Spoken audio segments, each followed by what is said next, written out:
탈무드에 나오는 이야기 하나를 소개해 드리겠습니다.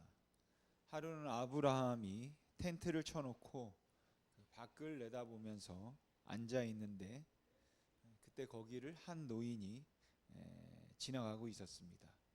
그 노인은 긴 여행 때문에 아주 피곤하고 지친 모습이었습니다. 아브라함은 손 대접하기를 힘쓰라는 하나님의 말씀을 기억하고 그 노인을 쫓아가서 우리 집에 들어오셔서 식사도 하시고 또 오늘 하루 주무시고 다음 날 떠나십시오 라고 친절을 베풀었습니다. 그러자 그 노인은 고맙다고 하고 아브라함의 집에 들어갔습니다. 아브라함은 노인을 위해서 양을 잡고 정성껏 음식을 준비해서 대접했습니다. 그런데 이 노인이 식사를 하기 전에 기도를 하지 않고 그냥 음식을 막 먹는 겁니다. 그 모습을 본 아브라함이 그 노인에게 왜 기도를 하지 않으십니까?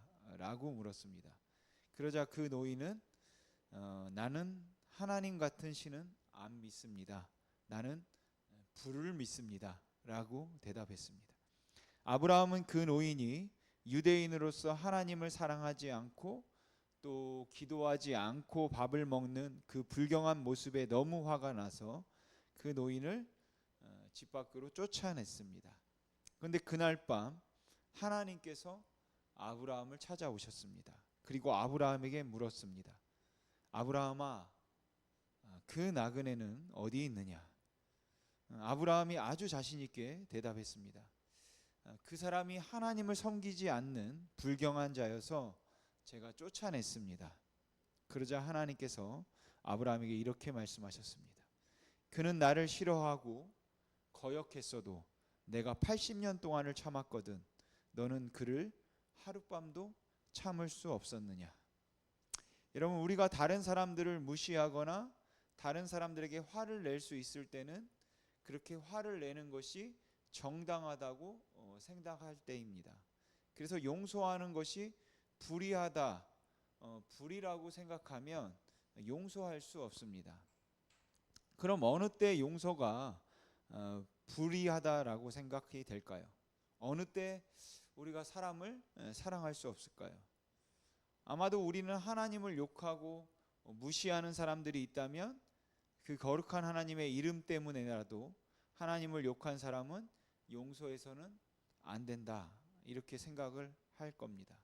심지어는 그런 하나님을 모욕한 사람, 하나님을 욕되게 하는 사람에게는 그냥 내가 직접 보복하거나 벌을 주어도 문제가 되지 않는다, 이렇게 생각할지도 모르겠습니다. 또한 일방적으로 나를 무시하고 모욕한 사람이라면 그 사람을 용서하는 것은 부당하다고 생각하고 범죄한 사람은 당연히 그 대가를 치러야 하기에 그냥 용서하고 용납해 주는 것은 불의라고 생각할 겁니다. 그래서 사람들은 그냥 적당히 서로 잘못한 경우에는 자비를 베풀어도 일방적으로 범죄를 했거나 아니면 아주 심하게 모독적인 행위를 했을 때는 자비를 베풀지 못하는 것 같습니다. 여러분도 아시겠지만 솔로몬 이후 이스라엘은 남북으로 나뉘게 되는데 북쪽은 사마리아를 수도로 한 이스라엘이라고 불렸고 남쪽은 예루살렘을 수도로 한 유다라고 불렸습니다. 그래서 보통 우리가 북이스라엘, 남유다 이렇게 부르죠.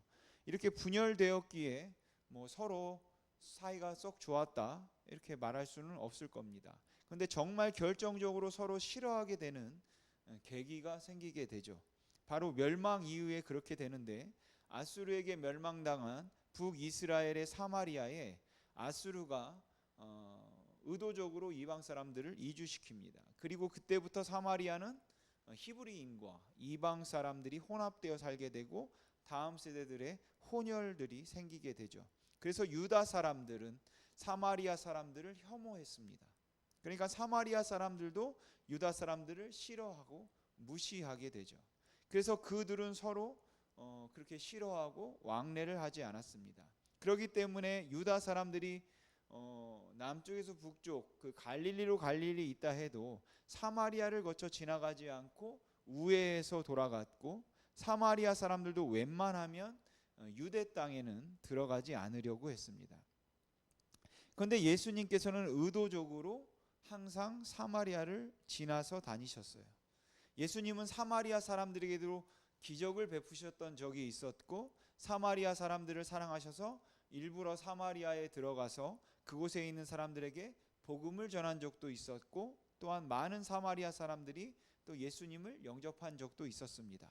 오늘 본문에 있는 사건도 예수님께서 3년 정도의 공생애를 하시는 중에 아마도 마지막 유월절을 지내기 위해서 예루살렘으로 가시는 길이었던 것 같은데, 이때도 사마리아를 지나서 가셨습니다. 이때 제자들은 이미 3년을 예수님과 함께 동행하고 여행을 했습니다. 그래서 그들은 예수님이 어떤 분인지, 그리고 예수님이 어떤 마음으로 사역을 하시는지, 또한 예수님께서 얼마나 대단한 분이신가 하는 것을 충분히 경험한 다음이었을 겁니다. 그렇게 예수님께서 제자들과 함께 예루살렘을 가시는데, 사마리아를 지나시다 하룻밤 머물러야 해서 그곳에 있는 한 마을 사람들에게 하룻밤 머물기를 청했습니다. 당시에는 유대 사람이든 사마리아 사람이든 고대 대부분의 사람들이 나그네를 대접하는 것은 당연히 해야 할 일이었고, 그것을 범하는 것은 인간의 수치라고 생각을 하고 있었습니다. 그런데 이 사마리아의 한 마을의 그 사람들은 유대인이었던 예수님이 하룻밤 머물겠다고 청했을 때 거절을 했습니다. 아마도 그들 생각에는 그것이 정당하다고 생각했을 겁니다. 왜냐하면 그들은 하나님 앞에 예배하는 자들은 예루살렘에서 예배할 것이 아니라 사마리아의 에벨산에서 예배하는 것이 마땅하다고 생각하고 있었기 때문에, 예루살렘에 예배하기 위해 가는 그들을 위해서 하룻밤 자리를 제공해 주는 것은 불의를 행하는 것이다, 이렇게 생각했기 때문일 겁니다. 아니면 예수님을 무시해서 그렇게 했을지도 모르겠습니다. 여러분, 그 지방은 기후가 일교차가 커서 밤에 잘못하면 길에서 얼어 죽을지도 모르는 상황이 있기 때문에, 여행하던 사람들이 저녁이 되면 하룻밤 정도는 머물 수 있게 하는 것이 그 지역의 기본적인 당시의 예의였습니다. 그런데 그 마을 사람들은 그런 인간에 대한 기본적인 예의조차 어쩌면 저버린 자들이었다라는 것이죠. 그래서 그 모습을 본 야고보와 요한은 화를 내지 않을 수가 없었습니다. 분노하지 않을 수 없었어요. 왜냐하면 이것은 대단한 모독이기 때문에 그렇습니다. 여러분, 예수님은 당시 누구십니까? 지난 3년 동안 예수님은 온 유대 땅의 슈퍼스타셨습니다. 모든 사람들이 예수님에 관한 이야기를 했고, 많은 사람이 예수님을 따라다녔고, 어떻게 하면 예수님께 한번 가까이 가볼까, 그래서 옷자가락이라도 한번 만져볼까 하며 가는 곳마다 난리가 났던 분이 예수님이셨습니다. 그런데 그 마을 사람들이 하룻밤 머물지 못하게 하는 것은 지금 그러한 예수님을 무시하는 것이고, 또한 기본적인 그 인간의 도리, 인간의 예의조차도 지키지 않고 있는 거니까, 어쩌면 야고보와 요한이 화가 나는 것은 당연한 일입니다. 그래서 야고보와 요한이 말하기를, 주님, 우리가 불을 명하여 저 마을을 멸하라 할까요? 주님, 그냥 저 마을을 싹 태워버릴까요? 라고 했습니다. 그러자 예수님께서는 그런 야고보와 요한을 꾸짖으시고는 다른 마을로 가자 하시고 다른 곳으로 가셨습니다. 여러분, 야고보와 요한이 인간의 기본적인 예의조차 지키지 않는, 인간의 기본적인 인권조차도 무시해버리는 이 불의한 사람들에게 불을 명하여 그들을 태워버릴까요? 라고 말하는 것이 어찌 생각하면 정당하고 또 거룩한 분노일 것 같은데, 도대체 예수님은 왜 야고보와 요한을 꾸짖으셨을까요? 왜 책망하셨을까요? 야고보와 요한의 허풍 때문일까요? 예수님한테 주님, 불을 명하여 저들을 태워버리십시오, 이렇게 부탁을 한 것도 아니고, 주님, 저희가 불을 명하여 혼내줄까요? 이렇게 말했잖아요. 이거는 허풍이죠. 야고보와 요한에게는 불을 명하여 하늘에게 내리게 할 수 있는 그런 능력이 없습니다. 이렇게 야고보와 요한이 허풍을 떨었기 때문에 주님이 그들을 책망하셨을까요? 할 수도 없는 일 가지고 까불지 마라. 그런 건 내가 하는 거다. 뭐 이런 의미로 혼내셨을까요? 그렇지 않다면 우리의 아들이라 불릴 만큼 과격했던 요한의 성격 때문에 야, 넌 왜 이렇게 성격이 급하냐? 이것을 주님께서 책망하신 걸까요? 여러분, 오늘 이 본문의 사건은 마태복음에도 없고 마가복음에도 없고 요한복음에도 없고 오직 누가만 이것을 기록하고 있습니다.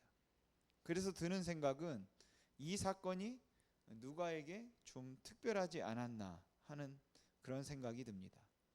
여러분, 이 누가복음을 기록한 누가가 기록한 이 누가복음을 기록한 누가가 또 기록한 다른 성경이 하나 있죠.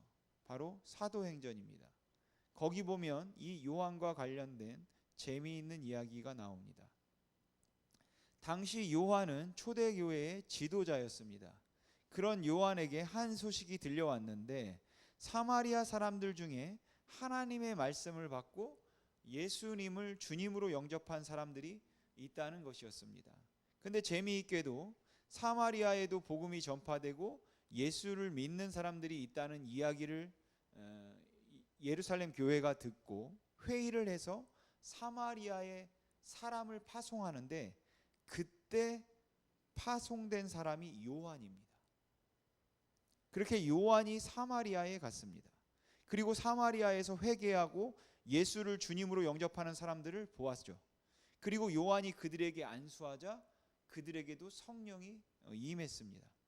물론 오늘 본문에 나오는 사마리아의 한 마을과 같은 마을이었다고 생각할 수는 없습니다. 하지만 그 사마리아에 가서 그곳에서 예수를 주로 영접하고 또 기도하자 성령이 임하고 그래서 감격해서 구원의 기쁨을 누리고 있는 그 사마리아 사람들을 보면서 요한은 어떤 심정이었을까요?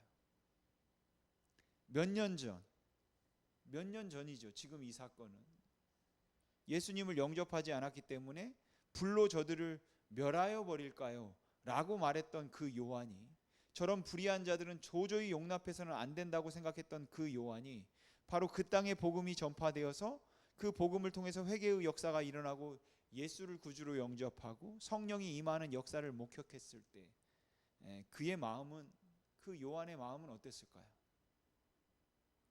여러분, 이 사건은 누가만 기록하고 있습니다. 그렇다면 누가는 이 사마리아 사건을 통해서 어떻게 복음이 사마리아에서 땅 끝까지 전파되는가 하는 그 과정에서 그리스도의 그 은혜의 역사와 그리고 이 주님의 오래 참으심을 그 당시 제자들은 잘 이해하지 못해서 차라리 이들을 불로 다 태워버릴까요? 라고 화를 냈지만 주님은 그들을 책망하셔서 그들로 기다리게 하셨다는 것을 이야기하려고 하는 것은 아닐까라는 그런 생각을 해볼 수 있을 것 같습니다. 그리고 요한에게 이게 더 큰 은혜로 다가와 우레의 아들이 사랑의 사도가 되지 않았을까, 그런 생각도 듭니다. 여러분, 우리 주님은 사람들이 이제는 더 이상 희망이 없다고 생각하는 그곳에도 우리 주님은 희망을 두십니다. 사람들은 불의한 자들이고 악을 행했기 때문에 이제는 심판을 받아 마땅하다는 그 자리에서도 하나님께서는 그들을 심판하기보다 오히려 기다리시고 인내하실 때가 더 많다라는 것을 우리는 성경을 통해서 자주 우리가 읽을 수 있습니다. 그래서 주님의 마음은 언제나 죄인들을 향해 있는 것 같고, 주님은 그 죄인들이 회개하고 돌아와 그 주님 앞에 새로운 삶을 시작할 수 있을 때까지 때로는 오랫동안 인내하고 계시는 것을 우리가 볼 수 있다라는 것이죠. 오늘 설교 제목은 예수님의 마음은 영혼을 사랑함에 있습니다인데, 이 영혼을 사랑한다는 말이 때로는 사람을 사랑한다는 말하고 대조가 되어서 우리가 이 말을 오해하고 있는 것 같다는 생각이 들 때가 있습니다. 영혼을 사랑한다는 말의 의미가 그냥 단순히 영혼 구원을 사랑한다는 의미로만 이해할 것이 아니라, 영혼을 사랑한다는 말의 의미가 이 영혼이라는 것을 사람에게서 분리시킬 수 있는 것이 아니라면 한 사람의 가치의 존재를 그 영혼의 소중함으로 평가할 수 있어야 된다는 의미이고, 바로 그 영혼의 소중함 때문에라도 아무에게나 함부로 분노하거나 아니면 누구도 함부로 쉽게 포기하거나 해서 그냥 심판하려 하지 말아야 된다는 것이 우리 주님의 마음일 거라고 생각합니다. 여러분, 창세기 18장에 보면 하나님께서 소돔과 고모라를 멸하기로 하신 적이 있습니다. 하나님께서 소돔과 고모라의 죄가 너무 간영했기 때문에 멸하야겠다고 마음을 정하시고 소돔과 고모라를 멸하시기 전에 아브라함을 찾아가서 그 일을 아브라함에게 알려주시는 그 이야기가 나오죠. 그리고 그 말을 들은 아브라함은 너무 놀랍니다. 그래서 중보를 하기 시작하죠. 주님, 만일 소돔과 고모라에 의인 50이 있다면 그 성을 멸하시겠습니까? 그러자 하나님께서 말씀하시기를 그 땅에 의인 50명만 있어도 내가 그 성을 멸하지 않겠다라고 하십니다. 아브라함은 이렇게 기도하긴 했지만 굉장히 두렵고 떨렸을 겁니다. 왜냐하면 지금 자신이 하는 행동은 하나님의 그 계획하신 일에 정식으로 이의를 제기하는 것처럼 보일 수 있기 때문이겠죠. 그래서 하나님이 하시겠다고 하시는데 그냥 순종하지 못하고 자꾸만 토를 다는 것 같은 그런 모양새로 보일까봐 두려웠을 겁니다. 그래서 그는 아주 조심스럽게 하나님께 그렇다면 하나님 의인 45명만 있다면 어찌하겠습니까? 라고 다시 묻죠. 그러자 하나님께서는 의인 45명만 있어도 그 성을 멸하지 않겠다 말씀하십니다. 근데 아브라함이 의인 50명만 있어도 의인 45명만 있어도 멸하시면 안 됩니다 라고 이야기할 때 이 아브라함의 관심은 어디에 있었는가 하면 의인에게 있었습니다. 그래서 아브라함은 의인이 악인과 함께 멸망당하는 것을 주께서 보실 겁니까? 만약에 의인 45명이 있는데 그 의인 45명이 죄인들과 함께 멸망했다는 이야기를 사람들이 들으면 하나님이 부당한 분이라고 사람들이 말하지 않겠습니까? 의인을 악인과 함께 죽이는 것은 부당합니다 라고 아브라함이 말하는 것이죠. 그렇게 의인 45명만 있어도 멸하지 않겠다는 하나님의 말씀을 듣는 아브라함은 거기서 멈추지 않습니다. 다시 또 간청하죠. 40명이면 어찌하겠습니까? 40명이라도 내가 멸하지 않겠다. 30명이면 어찌하겠습니까? 30명이라도 내가 멸하지 않겠다. 20명이면 어찌하겠습니까? 20명이라도 내가 그 성을 멸하지 않겠다. 하나님, 의인 10명이면 어찌하겠습니까? 내가 의인 10명이라도 그 성을 멸하지 아니하리라. 하나님께서는 50명, 45명, 40명, 30명, 20명, 10명 자그마치 6번에 걸쳐서 기도를 하게 만드셨고 하나님께서 그 10명만 있어도 내가 멸하지 않겠다는 이야기에 아브라함은 만족할 수 있었습니다. 이 이야기에서 아브라함의 논리는 의인을 악인과 함께 멸하시면 안 됩니다 라는 것이었고 그것이 그의 중보의 핵심이었습니다. 여러분, 소돔과 고모라에 의인이 몇 명 있었습니까? 의인이 3명 있었습니다.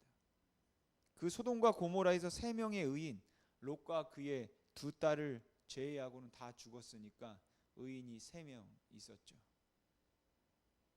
여러분, 아브라함은 소돔과 고모라에 살고 있던 롯의 가족을 생각해서 그들을 멸망하면 안 된다고 생각했기 때문에 의인들을 악인과 함께 멸하시면 안 된다고 논리를 폈던 겁니다. 그렇다면 하나님께서 6번씩 기도하게 하실 필요 없이 아브라함아 걱정하지 마라. 의인은 안 멸한다. 의인은 1명이라도 내가 건진다. 이렇게 말씀하시면 됩니다. 그런데 그 말은 안 해주시고 아브라함으로 하여금 6번을 기도하게 만드셨습니다. 그렇다면 하나님의 관심은 어디에 있었을까요? 결국 소돔과 고모라 사건을 보면 하나님은 의인을 구원하셨습니다. 비록 의인이 3명이라 할지라도 10명 안 됐지만 세 명이라 할지라도 그 세 명을 죄인들과 함께 멸하지 아니하셨습니다. 그리고 뭐 롯의 아내와 또 사이들까지 하면 6명은 되는데 그들에게도 다 같이 성을 나가자, 빠져나가자 했으니까 하나님께는 몇 명이라도 건지실 마음이, 의인이 몇 명이라도 건지실 마음이 있으셨던 것을 우리가 알 수 있습니다. 그래서 저는 아브라함의 관심이 의인이었다면, 그래서 의인을 함께 멸하면 어떻게 되겠습니까? 라는 것이었다면 하나님의 관심은 죄인이었다고 생각합니다. 그러니까 하나님께서 의인 10명이면 내가 그 성을 멸하지 않겠다는 이야기는 의인 10명만 있으면 내가 희망을 갖겠다는 것입니다. 다시 말해 의인 10명만 있으면 그 의인 10명을 구원하기 위해서가 아니라 그 의인 10명 때문에 죄인들이 돌아올 수 있기 때문에 멸하지 않겠다는 것이에요. 의인 10명만 있어도 내가 그 성을 포기하지 않겠다는 것입니다. 왜냐하면 주님은 죄인들에게 관심이 있었기 때문에 그렇습니다. 그러니까 만일 한국교회가 부패했다, 타락했다 이야기하더라도 하나님 앞에 무릎을 꿇고 기도하면서 하나님의 진노를 가로막고 서서 하나님 조금만 더 참아 주십시오, 한 해만 더 참아 주십시오 라고 기도하는 사람들이 10명만 있어도 하나님께서 이 땅을 멸하지 않겠다고 말씀하신다는 것이에요. 왜냐하면 주님의 관심은 의인에게보다 죄인에게 있기 때문에 그렇습니다. 그렇다고 의인은 뭐 나 몰라라 하시냐? 아니죠. 의인도 구원하시죠. 의인은 이미 구원하시고 사랑하시죠. 그렇게 주님의 관심은 죄인에게 있습니다. 왜냐하면 그 사람들도 사랑하시기 때문에 그렇다라는 것입니다. 예수님은 사마리아 사람들에게 모욕을 당하고 그 사마리아 사람들에게 예수님이 인간으로 이 땅에 살아가시는 동안에 경험할 수 있었던 가장 기본적인 그런 인권조차 침해된 것 같은 그런 상황에서 제자들조차도 정당한 그 거룩한 분노로 저들을 멸해야 합니다 라고 말함에도 불구하고 그들을 멸하기보다 오히려 제자들을 책망하시며 참으라고 말씀하실 만큼 우리 주님은 사람을 사랑하셨다라는 것이에요. 그들이 죄인이라 할지라도 사랑하셨고 무례하고 정말 무모한 자들이라 할지라도 주님께서 그들을 사랑하셨습니다. 근데 오늘 우리 교회의 모습을 보면, 그리고 저를 비롯해서 우리 믿는 사람들을 보면 사람을 사랑하지 못하는 것 같고 사람 사랑하기를 포기한 것 같습니다. 그래서 더 이상 이 인간들은 사랑할 만한 가치가 없는 인간들이라고 생각하고 이 인간들과는 내가 상종하지 말아야 된다고 생각하고 저런 사람들과 내가 말을 섞어서 오히려 내 영혼이 더러워질까 두렵다고 너무 많은 사람들을 우리가 배척하고 미워하고 포기하고 체념하고 살아가고 있다라는 것이죠. 현대 그리스도인들이 가지고 있는 심각한 문제 중에 하나가 있다면 더 이상 사람을 사랑하지 않으려고 한다는 데 있는 것 같습니다. 그것이 실망 때문이든 아니면 그것이 두려움 때문이든 상처 때문이든 우리가 현실을 조금 더 정직하게 직면하자면 우리는 사람을 그렇게 사랑하지 않습니다. 그리고 사람을 사랑하는 것이 그야말로 그냥 끝없는 소모라고 생각을 하기도 하고 사람은 사랑해도 변하지 않는다고 생각을 하기도 합니다. 그래서 어떤 분들은 내가 사람을 사랑하느니 차라리 동물을 사랑하겠다. 내가 동물을 사랑하면 그들은 내가 사랑을 주는 만큼 나를 사랑해 주지만 사람은 사랑할 가치가 없다라고 말하기도 해요. 물론 너무 많은 사람들이 너무 많은 사람에게 상처를 받고 아픔을 경험했기 때문에 그럴 거라고 생각하고 충분히 뭐 이해도 갑니다. 하지만 우리 예수님의 마음을 우리가 좀 살폈으면 좋겠습니다. 여러분, 그렇게 주님을 모독하고 멀리하는데도 주님을 쫓아냈는데도 주님의 마음은 지금도 사람에게 가 있습니다. 저 사람이 돌아왔으면 좋겠는데, 저 사람들도 함께 했으면 좋겠는데, 그것이 우리 주님의 마음이라는 겁니다. 그래서 하나님을 사랑하고 예수님의 마음을 따라 살고자 하는 우리 하나님의 사람들이 아직은 사람을 포기할 때가 아니라고 생각합니다. 우리가 그냥 너무 쉽게 소위 말하는 정당하고 거룩한 분노라는 이름으로 너무 쉽게 사람들을 내게서 끊어내지 말자라는 것이에요. 조금 더 참아야 하고 조금 더 우리가 이해해야 할 것 같고 사랑해야 할 것 같고 너그러워야 할 것입니다. 혹시 여러분 중에 포기한 가족이 있으십니까? 혹시 여러분 중에 포기한 이웃이 있으십니까? 혹시 여러분 중에 내가 더 이상은 사랑하기를 포기한 친구가 있으십니까? 물론 지혜가 필요할 겁니다. 또한 우리가 아무리 원해도 그 사람이 받아주지 않기 때문에 접근할 수 없는 사람도 있겠죠. 하지만 그렇더라도 그렇게 함부로 다가갈 수 없더라도 우리가 주님 앞에 눈물을 뿌려 기도라도 할 수 있지 않습니까? 하나님, 내가 그 사람을 포기하지 않겠습니다.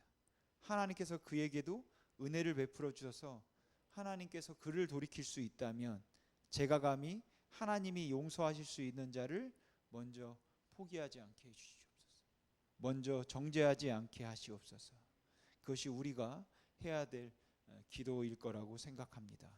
사랑하는 성도 여러분, 예수님의 마음이 어디에 있습니까? 예수님의 마음은 사람에게 있습니다. 예수님의 마음은 영혼을 사랑함에 있습니다. 그래서 우리는 사람 사랑하기를 멈출 수 없고 포기할 수 없는 것입니다. 이 영혼을 사랑하는, 사람을 사랑하는 우리 예수 그리스도의 마음을 우리가 품고 이 땅을 살아가는 저와 여러분 되시기를 주님의 이름으로 소망합니다. 기도하겠습니다.